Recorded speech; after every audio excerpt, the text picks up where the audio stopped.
is Alex and welcome to our channel. Now, a comment was recently made on one of my videos and it reminded me of a situation that developed whilst our building was progressing. So I thought I'll tell you the story of the situation and also address the comment of why we decided to buy our kitchen from Europe and send it to Ghana. An individual was not happy that we went this approach, so I'll explain to you why we chose this approach and what events led us to going this route.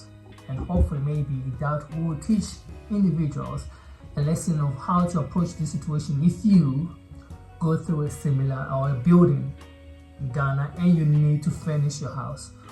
What other alternatives you can go through in order to achieve your aim of furnishing your house to your taste. So, shall we learn from the story?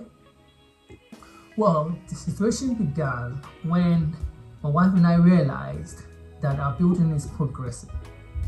So we thought, instead of waiting to get the furnishing, that is the sofas, the chairs, the dining table, the center table, the TV console, instead of waiting to get it, buy it, why don't we get it made?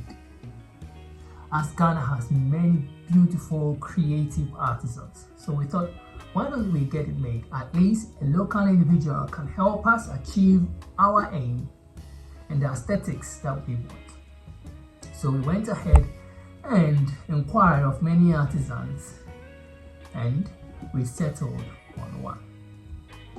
Now, once we settled on this particular artisan, we asked for a portfolio of some of their work and a few things were shown, so we were confident in this particular artisan, and that is a carpenter. So we went ahead and sent the carpenter pictures of 2 armchairs, a center table and a TV console. We thought we would start with that first. So we went ahead, sent him pictures and asked, is it possible that he can make these as it is? And he said, yes, definitely, he can. So we discussed it and we came to an amicable price. Now I believe the price that he quoted was around 10,000 Ghana cedis, which is roughly at the time around nearly 900 euros to 1,000 euros. And that was going to get us 2 chairs, armchairs, a center table, and a TV console. Now, I believe they are very straightforward to make. You could be the judge. Maybe I am being a bit critical, but I believe they were very straightforward to make. And so I went ahead and gave the deposit for the 2 chairs, center table, and the TV console that we had commissioned. As time went on, I inquired how are things going. The individual sent us some pictures, and finally the work was done and he sent us a picture of the work. And that's why I'm going to show you the picture. Now, what we commissioned in the picture that we gave and what the individual made was 2 separate things. Okay, we won't say 2 separate things. It was close to what we wanted, but the final details that I requested were ignored. The carpenter went about doing things his way and not the way that I requested. I requested that they do not lacquer the products as I want a particular tone. And to get this tone, I would have to paint it a darker color. But the carpenter ignored our request and went ahead and lacquered it because he knew best. The materials I requested for him to use linen for beige linen for the cushions. Again, requested it and did something completely what he wanted or what he thought was best. The table height was way out of proportion. What we wanted is not what we got. And the console, he decided to do it his way, not the way that we had asked him to. Now, by this time, we had paid a substantial amount roughly out of the 10,000 was like 3,000 left for us to pay him. So I requested for me to see the product. As the initial, once the wood was bought and the work had begun, he sent us pictures, but I wanted to see the final product before we make the final payment. And to my wife and I's dismay, it was not what we had requested, but it was what the carpenter wanted. Now we had paid the money, so what we did, we asked the carpenter, okay, right, this is not what we wanted, but we are not going to take it fast. We tried it out. We thought an artisan could achieve the look that we want, but unfortunately he couldn't. So what we requested of him was to try and sell the product. If it sells, that's fine.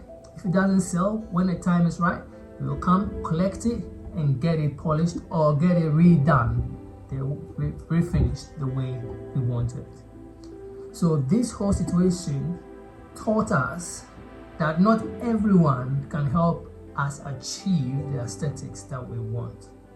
So we had to think outside the box.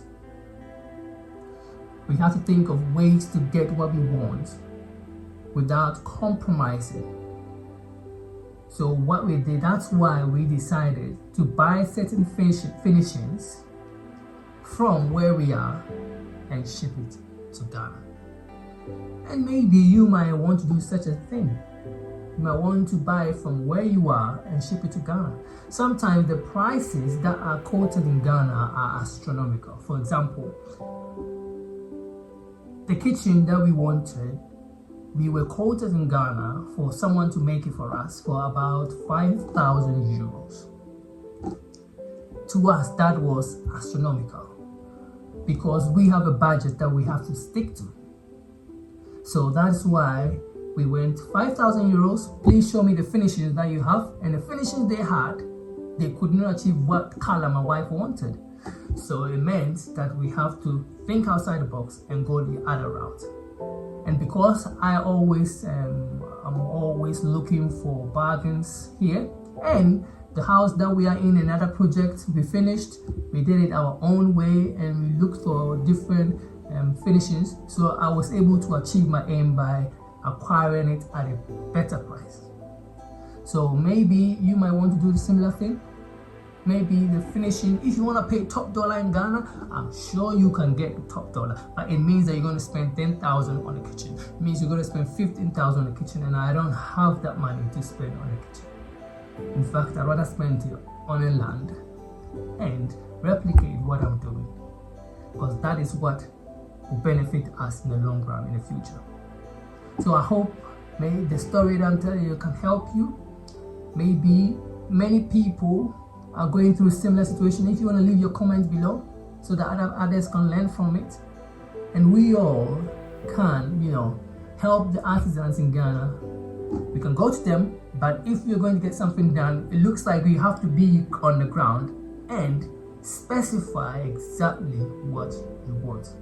Without that, you're going to get something contrary to what you want. I hope you find this story very helpful. I hope you've gained something from it, and I hope it benefits you.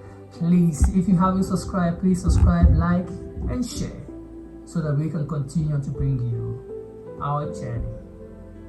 Thank you once again, and we hope to see you back